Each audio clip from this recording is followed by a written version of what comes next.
Hello, Bill. Good morning, Matt. Welcome to the DMZ, everybody. Apologies to those watching that I have these enormous purple headphones on my ears, which I'm sure is highly distracting. It's also echoing in my head, like because my ears are like sealed up, like I got seashells on them. But I'm going to do my best to muddle That's through. That's not good. I've been on TV before where the minute you go on TV, you realize that everything you say is actually repeating or echoing in your ear with that little. And man, it is so hard to be coherent, let alone eloquent. Bill, you look like you are heading to like a rave to DJ. Do they still have? Have raves? Like to be? I don't know, but you look like you might be on, I don't know, like ecstasy or something. But based on the ear. Like if I'm at a rave on ecstasy, is that like okay, boomer, go to your rave, go to your ecstasy. I don't know when we hit the point where we can't be cool, but it happened at some point, and here we are. And look, I'd rather be in bed at like 8 p.m. anyway. So I don't need to go to a rave. We can have fun right here in the DMZ. Now, I see you got the stockings up. Is it full-blown Christmas spirit in the Lewis household? I am trying, Bill. We got the tree, we got the lights, we got the stockings. I'm listening to the Christmas carols. I'm not there yet. I'm not in Christmas mode yet. I'm trying to will myself into it. And by the way, maybe next week I have a really ugly Christmas sweater. So ugly that it's not even green and red. It's orange. It's an Oriole ugly Christmas sweater. And I'm hoping maybe we can trot them out next week and see who's uglier. I don't have a great Christmas sweater. Maybe I should go to like the dollar store and find a Christmas sweater. So you got DMZ. There should be the DMZ ugly Christmas sweater. Now you're saying you're listening to Christmas carols. What's like the number one or like the top 5 Matt Lewis Christmas songs? Well, it depends if we're talking about the religious songs or the secular. What do you want to listen to? Because I listen to almost strictly Christmas music or holiday music from Thanksgiving on. I am kind of partial to like, I don't know, like maybe 1960s, like the original, like rocking around the Christmas tree kind of stuff. Okay.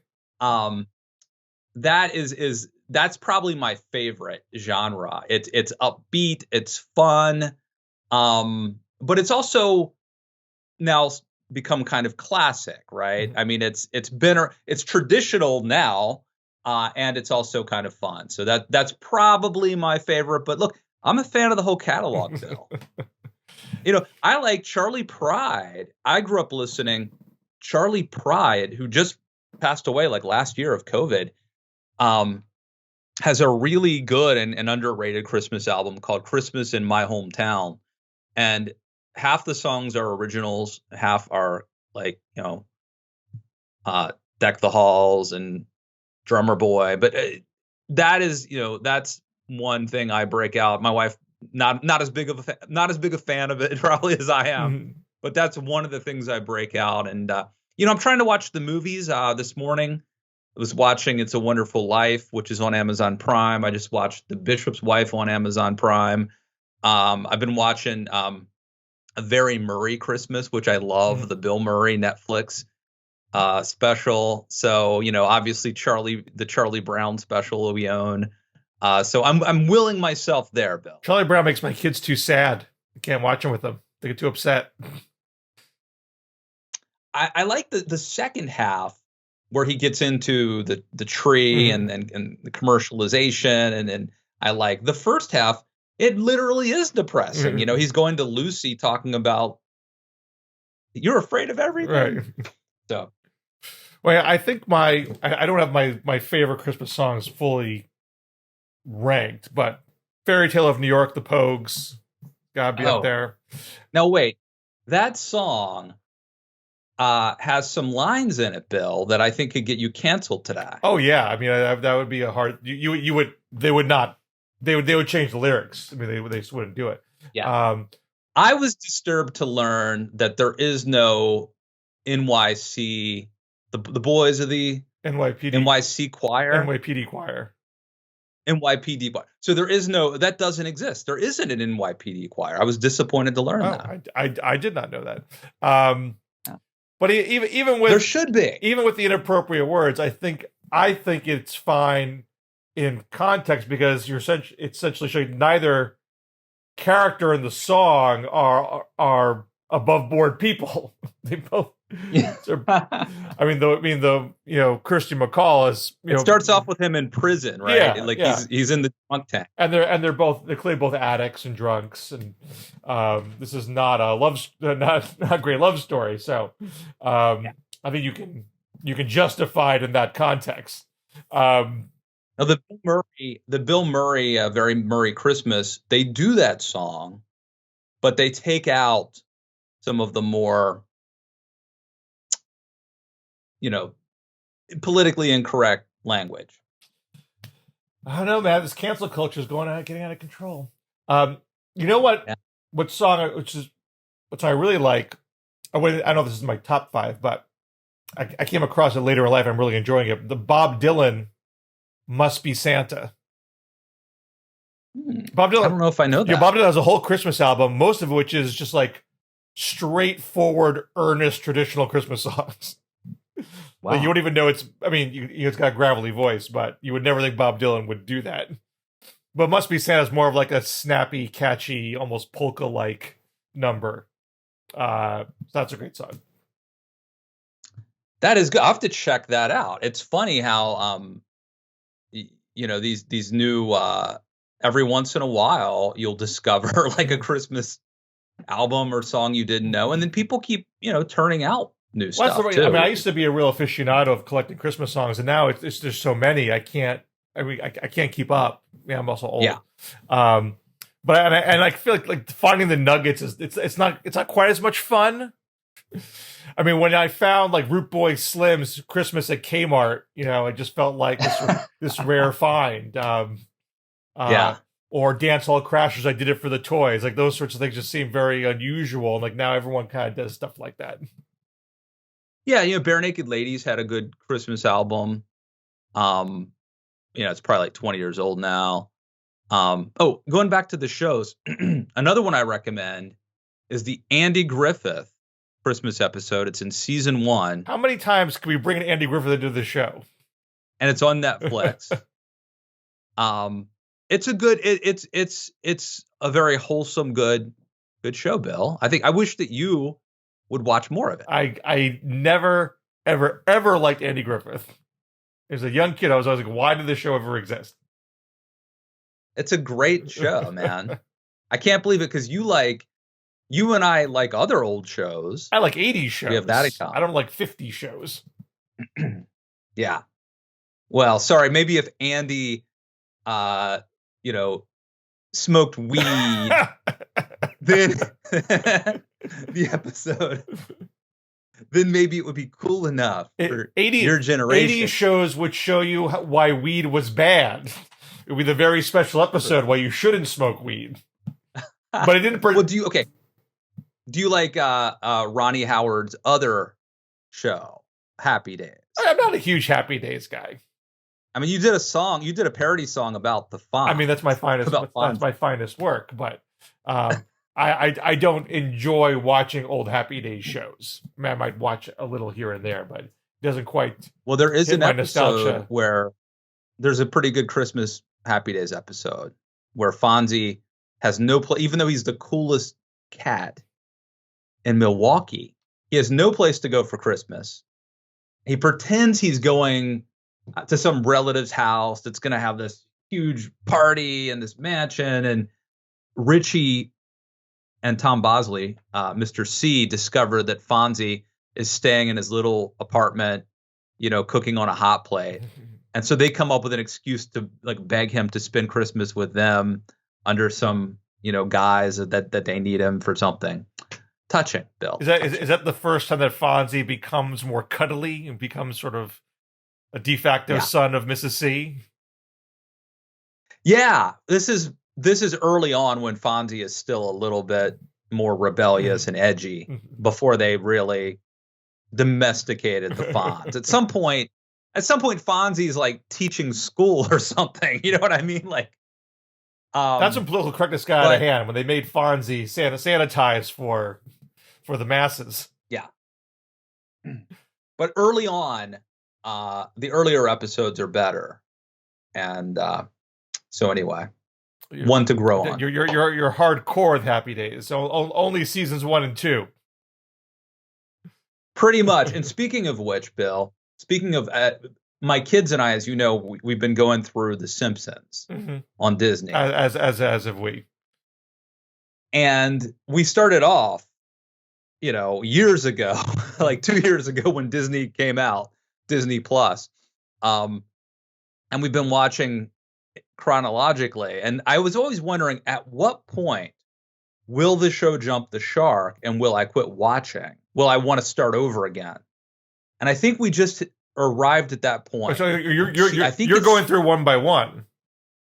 Oh yeah. Oh, my kids jump around. Halloween. I'm skipping the Halloween episode, which I don't like. My kids get scared by them. But otherwise, we're watching every episode chronologically, and I think it's season 13 for me. Okay. When we have to use a Happy Days metaphor, we have jumped the shark with The Simpsons. That sounds about right. But my kids like the later ones, which I generally find. I mean, they're tolerable, but it's not the same. Well, like we watched one last night where like the first 5 or 10 minutes is about, Homer buys Marge a koi pond, and then there's some sort of like rare caterpillar there that screams all the time, and the EPA won't let Homer get rid of it, which is like, okay, it's not Citizen Kane, but it's an episode. But then that transitions into something completely different that the caterpillar probably has never even mentioned again. Right. And it's just so random at that point. I did think Anyway, I think we're going to start back over. There's one that I watched last night. I think it's like season 20 or 25. The one where where it's Lego Simpsons. And that I think is a rare one in the later years where the show has some heart, where Homer and it's about the relationship between Homer and Lisa, that you saw more of that kind of emotional undercurrent in the earlier years, and they kind of that's generally lost, where they make Homer as much more of a flimsy caricature. So I did like the fact that they kind of went back to there were some old school values in that one particular episode. That's a good point. I think the show did lose its heart and quit trying. I mean, there's like the early episode where like Lisa gets a substitute teacher. That's one of the greats. I mean, there's and the funny thing is, I mean, just like your girls, like my youngest boy was like, "Oh, I like these newer episodes better," and I'm like, "Well, no, we're I'm going to give you what you need, not what you want. You will sit here, son, and you will watch this season 2 episode of The Simpsons, whether you like it or not." Okay, I think we've stalled long enough, Matt. We're almost at minute. Oh, are we taping? Wait, are we taping? Okay. I thought we were just bullshitting. But okay. Now, I feel like last week. Well, we didn't talk about it last week, but I got the sense from you after the Supreme Court arguments that you're feeling pretty good about things. We did a DM Zoom. Yeah, we talked about it there. Or we did talk about. I'm not trying to do an abortion debate here, but I just want to get at. I feel like looking at your column today in the Daily Beast about Trump meddling in Georgia, you're back in why is my party disintegrating? Why are we off the rails again? Life moves pretty fast. Like the part about Trump that you liked, getting all the anti-Roe judges, like you had this fleeting moment of joy and now you're back where you were, which is my party is being completely infected by nutcases. Yeah, but I mean, I never said I'm going to vote for Trump because of the judges, or you never voted for Trump. I just felt like you got to, if I'm going to have to go through the downside of Trump, I might as well reap some of the there might as well be something good that comes out of it, right? So, yeah, no, I thought the oral argument seemed to be very good if you're pro-life, and I think that at the very least, the court will uphold the Mississippi law, and possibly overturn the Roe Casey framework. And that's great news if you're me, but it does not have anything to do with how messed up the Republican Party is right now. And it's like very clearly, it is a disaster. I mean, how I see those things as almost separate tracks, even. I mean, how is it that I thought that maybe after Glenn Youngkin won, here's a guy who won not by throwing Trump under the bus, but by running his own campaign with his own style, didn't do any joint appearances with Trump, basically showed the rest of the Republican Party, you don't have to be under Trump's thumb. You could run like a regular Republican, and win in places that are fairly blue. I would have thought that perhaps more and more Republicans would say, finally we can start stretching our legs again and doing things the old way. We can't get rid of Trump, but we can contain Trump to some degree. But instead, you're seeing the insanity level get turned up to 11, where you have a needless primary for the governor's race in Georgia. You have Dan Crenshaw. I mean, Dan Crenshaw was fairly, pretty hardcore far-right guy, getting dragged by Dan Bongino. Is that how I pronounce it? Yeah. Yeah. Who now has the Rush Limbaugh. He's got he's that. I didn't realize he was that big now. At least he does on the channels that I listen to. Mm-hmm. I mean, it could be like when Howard Stern went away and they different people, different parts of the country. Mm-hmm. But when I turn on what used to be Rush Limbaugh, it's now Dan Bongino. Right. And we've had the Taylor Greene and Bear Bridge stuff, going on as well. Nancy Mace. Am I missing some primary action? Did you see, by the way, did you see Nancy Mace's really, I think, thinly veiled attack on Marjorie Taylor Greene? Which one? Did you see this? Which one? So Nancy Mace tweeted, I'm going to see if I can find this. She tweeted, so Nancy Mace is the congresswoman from North Carolina, right? South Carolina. Coastal South Carolina. South Carolina. And she was, she got into this fight with Marjorie Taylor Greene. So she tweets out a picture. This is Nancy Mace of her with Carol Baskin. She says, Carol Baskin is up here this week talking big cats. We discussed animal rights legislation she's championing and more. And there's a picture, a smiling picture of Nancy Mace and Carol Baskin, which should send shivers down the spines of Marjorie Taylor Greene. Because a lot of people think, Bill, that Carol Baskin killed her husband and fed him to a tiger. But what does that do with Taylor Greene? Because this is Nancy Mace. Bill, you're so sometimes you're savvy, but sometimes it's almost cute. This is a warning, Bill.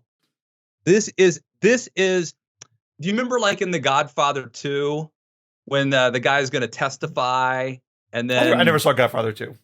They bring it. Roger Stone has talked about this, but they bring in the guy from Sicily to just like sit in the audience, and all of a sudden the guy forgets everything. This is a message. Is it okay? Marjorie Taylor Greene. This is a very thinly veiled threat, my friend. Well, let's get back to Georgia, though, because how is it? I mean, here's a state that Republicans lost in humiliating fashion in 2020. One of the biggest coups for the Democrats to flip Georgia for both president and 2 Senate seats, giving them control of the Senate. And one of those Senate seats is up again, as well as the governor's race. And all available data suggests that the political winds are shifting in the opposite direction. Things looking good for Republicans. Democrats just barely won Georgia last time, so you only got to tip back a little bit to the right to get that Senate seat back, which could well mean control of the entire Senate. And Republicans are choosing intra-party warfare just because Brian Kemp didn't steal the election for Donald Trump. And David Perdue is running solely on we can't stop Stacey Abrams because the guy that beat Stacey Abrams 3 years ago didn't steal an election for Donald Trump 2 years later. Pretty much, yeah. That's pretty much it. This is after he signed a law that already curtailed voting rights to stick a finger in the Democrats' eye, and they're doing a gerrymander to take away a Democratic congressional seat. It's not like Brian Kemp is being some kind of pro-Democratic patsy, and yet Perdue is running on Brian Kemp is doing Stacey Abrams' bidding. Yeah. I mean... So what Perdue is doing is stupid and insane, right? And but the larger point is that this is going to be a tough fight because neither Kemp, so Kemp is obviously the incumbent governor. He is not going to roll over and let this happen to him. Perdue is obviously a former U.S. senator who has Donald Trump's support. And so this is going to get bloody probably. And meanwhile, you've got, Raffensperger, who's being primaried by another Trump loyalist. You've got Herschel Walker is the leading Republican running for Kelly Loeffler's. Kelly Loeffler's. Didn't even mention that insanity because that's, again, someone who could throw away a eminently winnable seat. So you've got, again, these two, you've got a Senate seat and a governor's, spot that both probably in Georgia should be Republican. And because of Trump, you are now in this situation where, like, Stacey Abrams, I don't think she had a shot normally in Georgia to be governor. But now, because of Trump, like, who knows? I mean, you could have a situation where Brian Kemp is bloodied and bruised, but he emerges as the Republican nominee, but half the people, the Perdue voters, won't vote for Kemp, right? Because Trump is out there saying the only way Kemp can win is if the election is rigged. And oh, by the way, Abrams might actually be better than Kemp. So you could definitely have another scenario, just like happened in January, where some Trump supporters just won't vote for the Republican nominee. Now, I guess I have two questions.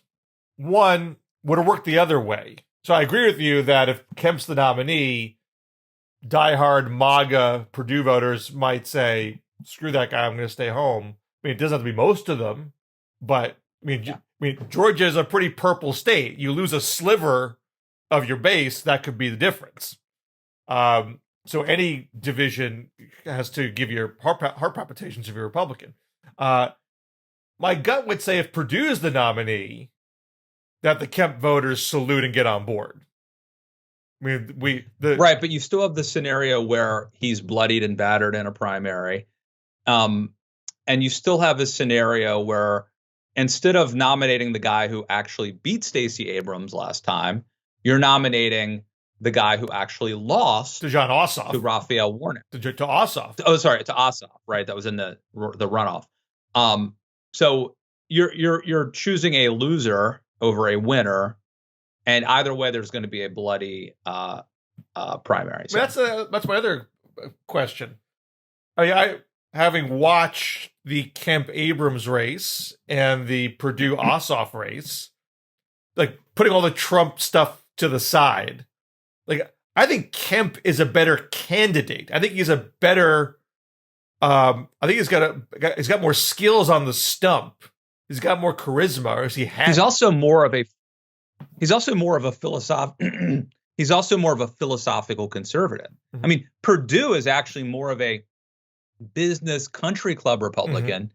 Kemp is actually more of a philosophical conservative. So it's weird that, when we had this whole world of like philosophical purity being the driving force for primaries, that it's really turned. It's now just loyalty to Trump. I mean, for those who don't remember Kemp ran ads where he's like, I'm going to round up the immigrants myself and put them in my truck. And I'm going to have my daughter's boyfriend over, and I'm going to point my shotgun near his face to make sure that he treats my daughter right. And those ads were winning ads. They hit a cultural chord and helped him win the primary and eke out the general election. And Perdue just seems like it's always been a very limp candidate. He's not exciting. He's more establishment too. So like, if they decide to like play who can out good old boy the other guy, Kemp probably is more authentically that guy than Perdue. Purdue's like a rich business guy. I mean, I'm sure they're all rich, but Perdue is more of like a business establishment country club type guy. I mean, if Perdue wins, it is strictly because of Trump. I find Trump's interference in these races a bit strange because they all come with risks of humiliation. And he's already backed, I think, a couple of candidates that didn't win their primaries. But they were, House level. They didn't get that much attention. If Perdue loses to Kemp in a critical swing state, that is very damaging to Trump's reputation. No. It just means that Kemp stole the election. The election was stolen. And therefore we can't. And Stacey Abrams stole it. Probably because that's brilliant, Bill. She wants to run against Kemp because she knows she can beat him. But it's already rigged anyway. If she could rig that Republican primary, she can rig the general election. So don't even bother voting. But I mean, it's a waste of your time. I mean, I take your point that hardcore Trumpers would see it that way, would never abandon their guy. But the more rational Republicans in the established Republicans, the Glenn Youngkin Republicans or the wannabe Glenn Youngkin Republicans, you have to take, if Perdue lost, your takeaway has to be, this guy is not the ticket to the promised land. He can't win a primary in Georgia. I mean, he lost to Biden in Georgia, and he can't even win a Republican primary in Georgia. Why is he our guy anymore? It would be, so when Trump lost to Biden in Georgia, it was the first time since 1992 that a Democrat beat a Republican in Georgia for president. Like, that's the guy that they're worshiping. That's the guy that they think is their savior, is the guy who all he does. Trump has had some, surprising victories in other places and in 2016, clearly, but like, in the context of being a Georgia Republican, Trump is a problem for you, not a solution. He's a problem. I'm not saying Perdue is destined to lose. He could well win. I'm just saying Trump's taking a pretty big risk by inserting himself this forcefully. And I mean, I just saw a poll that when they don't mention Trump's endorsement, Kemp leads Perdue by a healthy amount. Then they mention Trump's endorsement, it's a dead heat. And of course, I think people will know about Trump's endorsement. So I expect this to be a close race. But a close race is a risk for Trump to stake his reputation on. Yeah, but again, I mean, I think that he's prioritizing things like vengeance, and also, Bill, if you want to be, conspiratorial about this, there was that piece in the Atlantic about how January 6th was just a trial run. I mean, Trump is trying to methodically purge people who stood in his way from stealing the election, right? So he's going after Raffensperger. He's going after Kemp. He's going after the governor of Arizona. He's going after people who stood in his way when he tried to steal the election. Some of that could be vengeance, but there also is the chance that he's trying to get rid of them for the next time. The next time he tries to steal an election, there may not be these decent, good Republicans who, yes, they're conservative, but they believe in the rule of law. They believe in democracy. They may be gone, replaced by Trump lackeys. And again, it's hard to embarrass Trump because he's shameless. He doesn't have any shame, and he'll just lie and say, I mean, he'll say Purdue was such an idiot, he let us down. Anybody could have beaten Kemp. Well, whatever. He'll have some face-saving line, and it will do its job of working with the people it needs to work with. Now, the other thing that happened with Trump last week, actually this weekend, there's a report in Politico that he is involved in the North Carolina Senate race. He's endorsed Congressman Ted Budd, but he's been trailing the former governor of North Carolina, Pat McCrory. And there was a third person in the race, Mark Walker, the former congressperson. So Trump brokers a deal where Walker leaves the Senate race to run for a House seat, and tries to do, and so Bud can go one-on-one with McCrory. But again, here's a case where Trump's guy is not the front runner, and the guy he's up against is a former governor, has run statewide before, has a reputation. I mean, and not a squish. He's not some centrist Republican. So again, Trump is inserting himself in a race where there's no guarantee he comes out looking good. I mean, hey, look, it's very possible Purdue wins and Bud wins. And if that happened, you'd say this is Trump's party, no question. But I feel that there's already a perception that it's Trump's party. You look at poll numbers, he leads Republican primary polls. His favorable numbers are very strong. Majorities, most polls say they want Trump to run for president again, although I think at least one poll where it's a plurality, not a majority. But the general assumption is this is Trump's party. And he's doing things that might make that if they're wrong bets, make people say, wait a second, maybe it's not actually Trump's party. Maybe this is, more bluster than is really true. I mean, this is not new. I mean, Trump isn't transferable. He doesn't drag Republicans down when he's not on the ticket, or even when he is. He doesn't really lift them up. He doesn't really have coattails.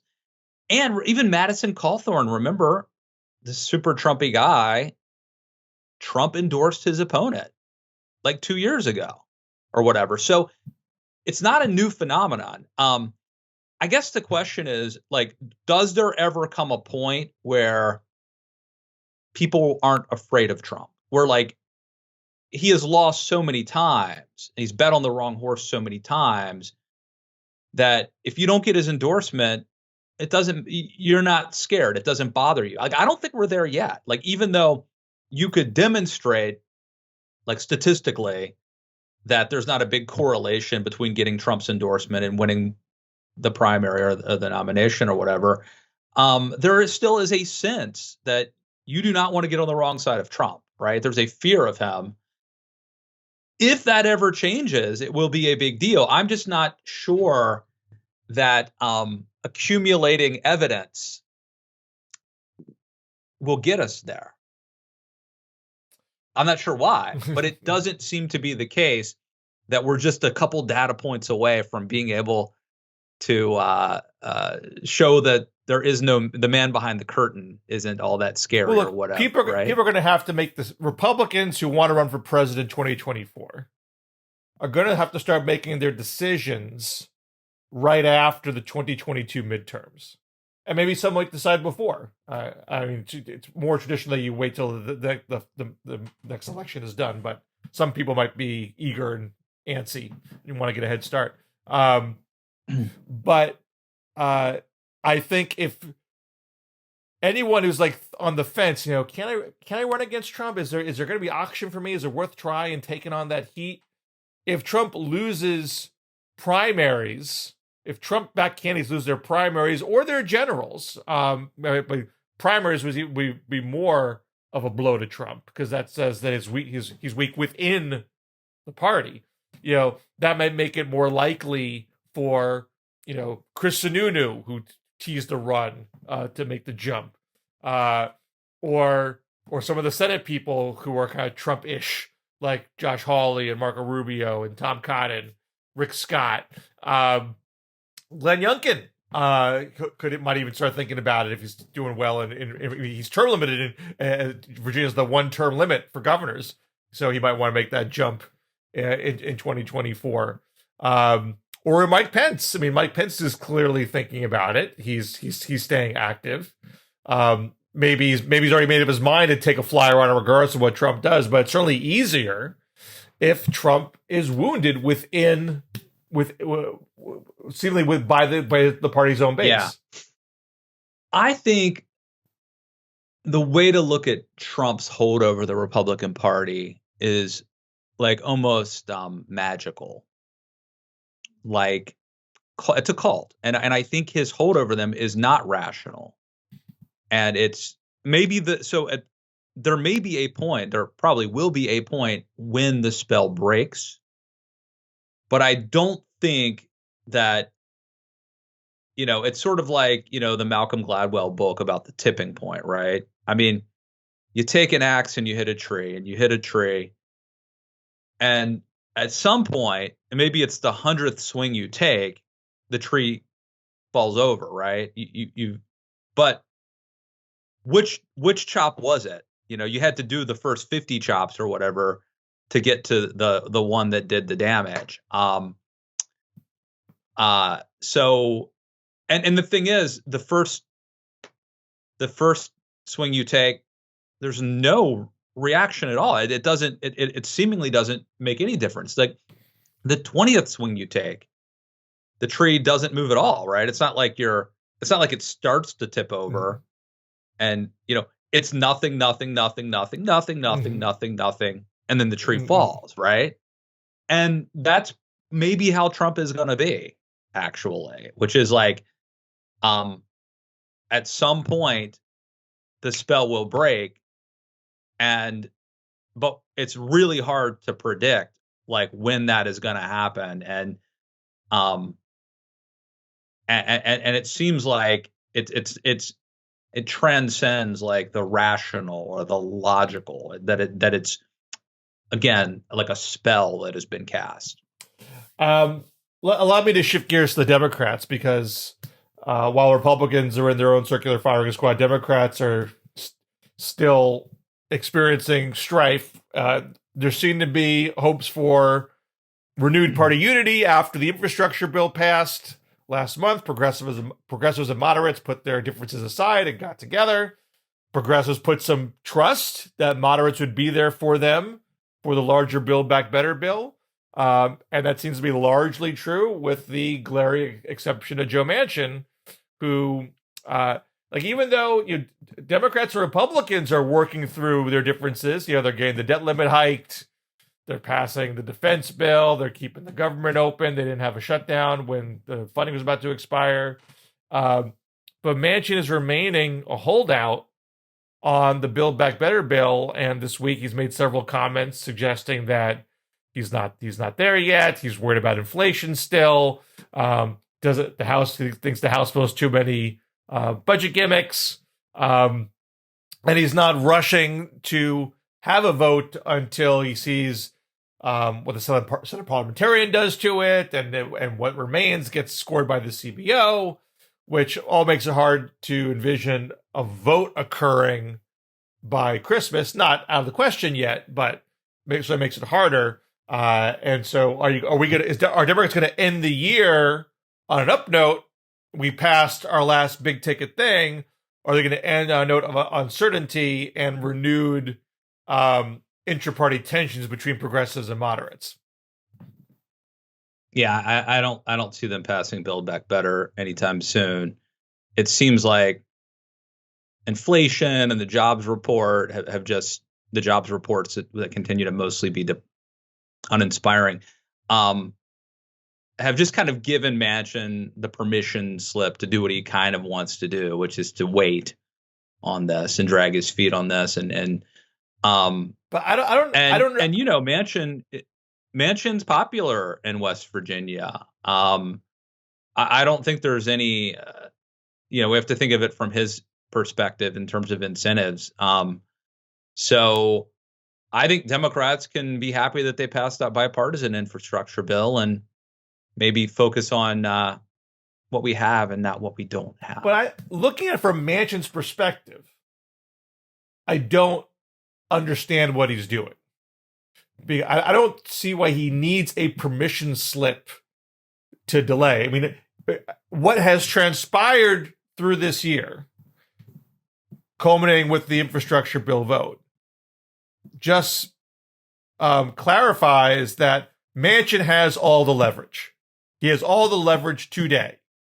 This bill will be, if it passes, will be Joe Manchin's bill. He will decide what's in it and what's not in it. He doesn't need to wait to gain more leverage. He has all the leverage now. Now, maybe his desire is to kill it. In that sense, he's just going about the process of killing it. But he doesn't have to wait to do that. He can just say today, I'm not going to pass it, Democrats. Go find something else to do. Let's not waste our time here. Someone said to me on Twitter, well, he doesn't want his fingerprints on it. Well, of course his fingerprints are going to be on it. I mean, there's no way his fingerprints are not on it. And you're right that he can kill it and be just fine among West Virginia voters. That's so his incentive to pass is not to impress home state constituents. But chances are he's not running again. Chances are he did run. I don't know. I mean, he could. I don't know. But it's more and more uphill for him in West Virginia. And so I would think, again, I can't know. I would think he would probably say, you know what? I don't want to be defeated in my last election. I want to go out on top. Here, this moment right now is the moment where I have the most power that I, or almost any senator, could ever have.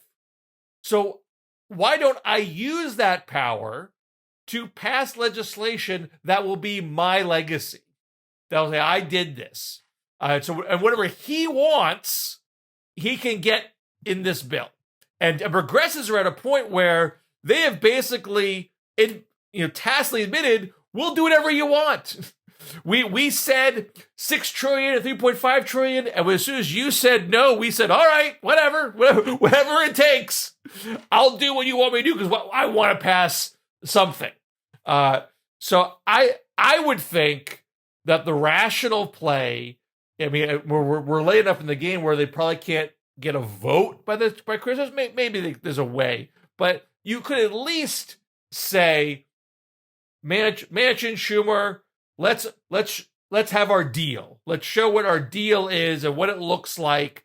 And we'll do CBO and parliamentarian, just like the House had to go through their motions too. But we know what the outline of this deal is, and we can go home for Christmas feeling good that we're on the cusp of having a great year. We're not going to end the year with Democrats in disarray year-end stories. We're going to end with through all the difficulties, Biden came out with, a real gangbusters year legislatively, thanks to good old Joe Manchin.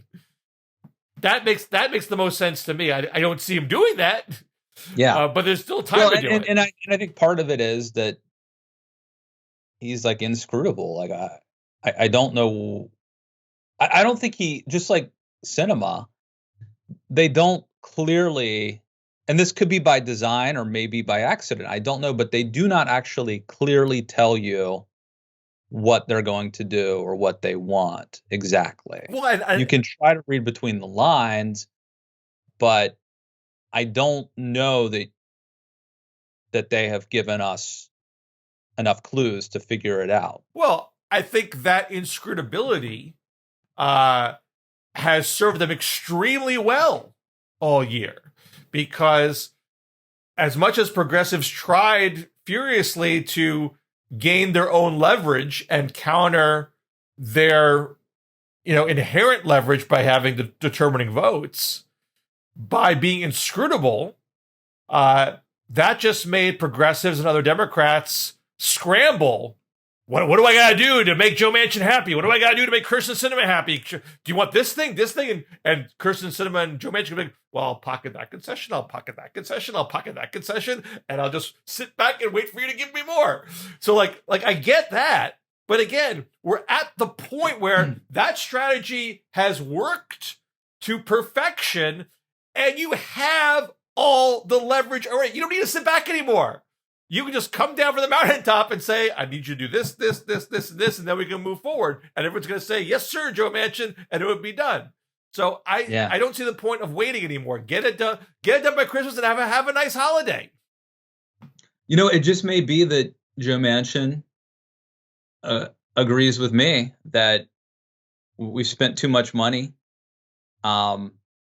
trillions of dollars this year, and maybe you could argue for the hard infrastructure that it was worth it, but now these social programs, with inflation I think you could argue that it's just too much money, and it seems like maybe that's kind of where he is. But he hasn't said so exactly. Well, he did say that. I mean, he did say this to the extent that, therefore, I will not vote for this under any circumstances. Right. But he has said as much that is a big concern, and I don't think that is a rational concern. I mean, inflation is a concern, generally speaking.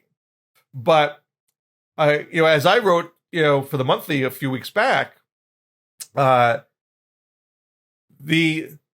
overstates his case when he says Build Back Better is not going to, increase inflation. It's going to ease inflationary pressures. Well, that's true over the 10-year span. But the bill has its deficit spending front-loaded and its tax revenue back-loaded. So 2022, under the CBO score for the House version, has $155 billion in deficit spending. So deficit spending, it contributes to inflation. But we have a $22 trillion economy. $150 billion in deficit spending in that big of an economy is a drop in the bucket. That's not going to turbocharge inflation. So Moody's Analytics had their projection, right? So the last month we had year-over-year inflation at 6.2%, which was the highest in like 30 years or something or other. Moody's projected that without Build Back Better, by the end of 2022, we'll be down to 2.1% inflation. And if you pass Build Back Better, it'll be 2.5%.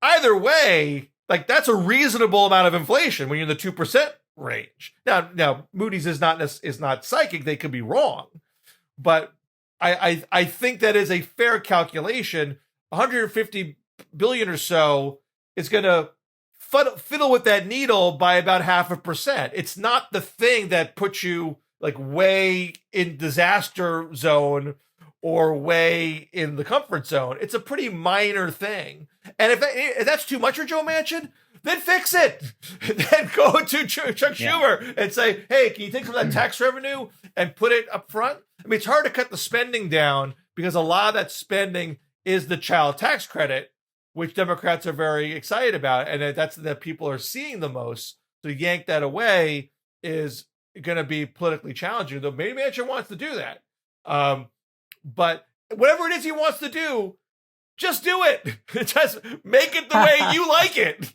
and everyone will applaud. All right, Joe Manchin, if you're listening, that's Bill Scher's message, and you're welcome to come on the DMZ anytime. In fact, swing by. We'll do a joint DMZ. All right, Bill, another great episode. Anything you need to go get an ugly Christmas sweater, and next week I will wear the ugly. I will beat you. I'll do what I can. I got my. I will have the uglier. I cut my tree. I cut my tree on Saturday. Nice. As real Americans do. I don't know how you're getting your tree this year. My tree is up, man. My tree is up. Did you cut it yourself? I did not. I watched as some other dude cut it. That's emasculating me. As I sat back, smoked the Marlboro Red, and toasted him with my martini. My younger daughter was really mad that there was no snow on the ground, but I'll tell you, it's a whole lot easier to cut a tree when there's no snow on the ground. And I also, I also had my Hanukkah donuts this year. My annual Hanukkah donuts were a big success, and I did my first. I've always done glazed Hanukkah donuts. This is the first year I did vanilla cream filled and Nutella filled donuts, which are a big hit. Sounds delicious. I could eat a donut right now. You know, you can convert any time and get your Hanukkah donuts. I'm down with celebrating, the Jewish holidays as well. Part of the Judeo-Christian tradition. That's us, man. That's us. Those values. So no DMZ, no DM Zoom this week. We should talk. Maybe we can squeeze one in next week. I can probably do a solo DMZ for my Patreon supporters. Yeah, you go to patreon.com/Bill Scher and get in on that hot solo Bill action. Well, we can talk next week. Yes. Yeah. Follow us on Twitter at DMZ Show, and we'll see you here next week. All right. Take care. All right. Thanks, Bill.